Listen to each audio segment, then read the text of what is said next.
Hello everybody, it's me, the Real Local Maniac. I'm back again with another game review.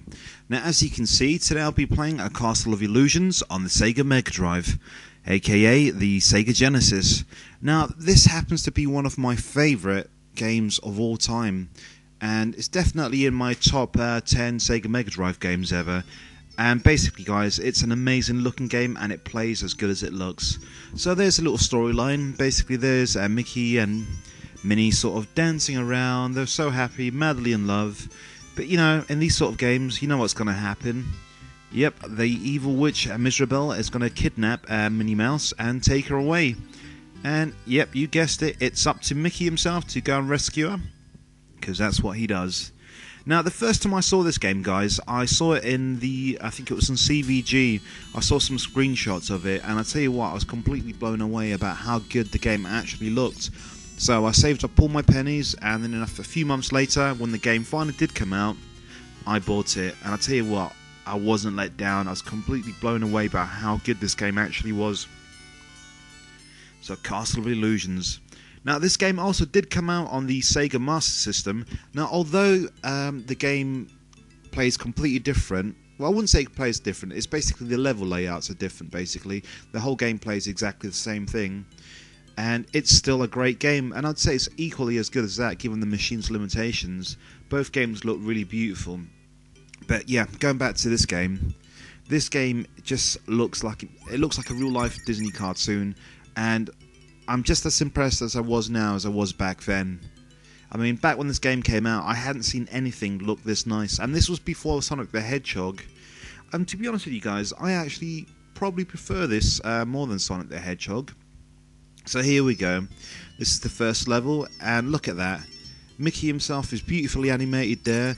The music in this level is fantastic, and that's one thing you'll find about like all of the levels in this. All of the levels look superb. You know, all the levels have got amazing music. Now, as you can see, this game's a platformer, and it plays very similar to Super Mario. And that's not a bad thing, actually. Now, the only thing that you'll find is different, though, is, like, you know, in Super Mario Land, you jump and you land on someone and you squash them, basically, automatically. But in this, you've actually got to do that bottom bash. Bottom bash, that sounds a little bit dirty. No, but yeah, so you've got to sort of jump up, push down, and the jump button, and that's how you basically hit them and kill them. Now, again, look, I was completely blown away by the graphics. I mean, look at the amount of, I don't know, the richness. Look how rich it looks like in colour there with the green. It really looks beautiful. Now this is one game I can honestly say that just really stands up well. You know, throughout all the years. It's been so many years since this game first came out, and I'd love to see this on, you know, Xbox. You know, come out on the Xbox Arcade. Maybe sort of be high-resed up. I would definitely buy it. I messed up there. Alright, so let's try that again. Yeah, so anyway, this is the first level of the game. Later levels, basically, you'll find, you know, they've got different themes. Now, this one's the forest level. The next level is like a toy level. There's even a chocolate level and loads of other different levels. And I'll be honest with you guys, I've never actually finished this game. And I'm really dying to finish it. And the reason being is because I've heard it's got a rather interesting ending, which I'm not going to mention to those guys, you know, if you haven't finished it, you know. I love that bit there. It kind of reminded me of Indiana Jones, bit of a giant apple. Now, coming up now is one of my favourite bits of any game ever. The first time I saw this, I was like, wow.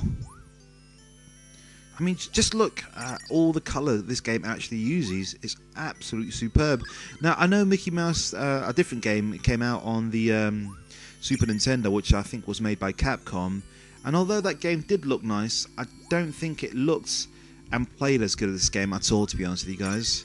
Now, there were other sort of Disney-related games, you know, starring Mickey Mouse and Donald Duck on the Sega Megadrive. There was Quackshot, and to be fair, guys, I haven't really played that game, so somewhere down the line, I will be playing that game.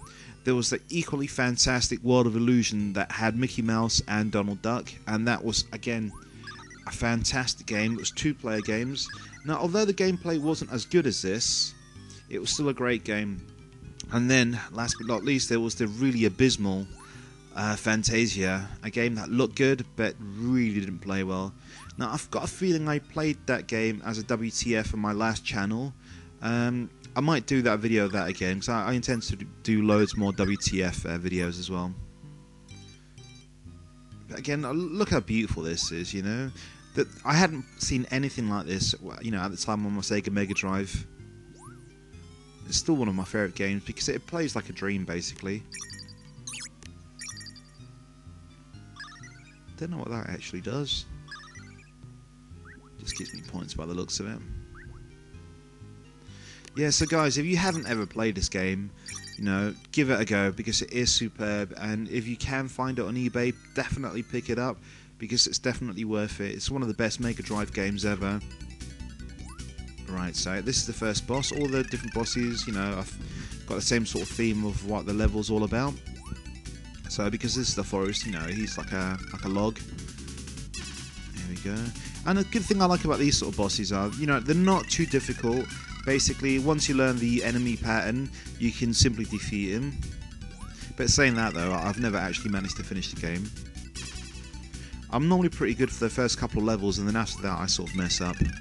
Now quickly guys, before I round up this video, I want to quickly say, yep, I've got loads more videos planned. I've got 8-bit wars, 16-bit wars. I did actually record the footage of this video quite a while ago, so I'm just going back through the backlog of videos until my more recent videos. Alright guys, so to find out what I scored this game, please read the review actually on the sites. I'm the Real Local Maniac. I shall see you next time with loads more vids. Goodbye.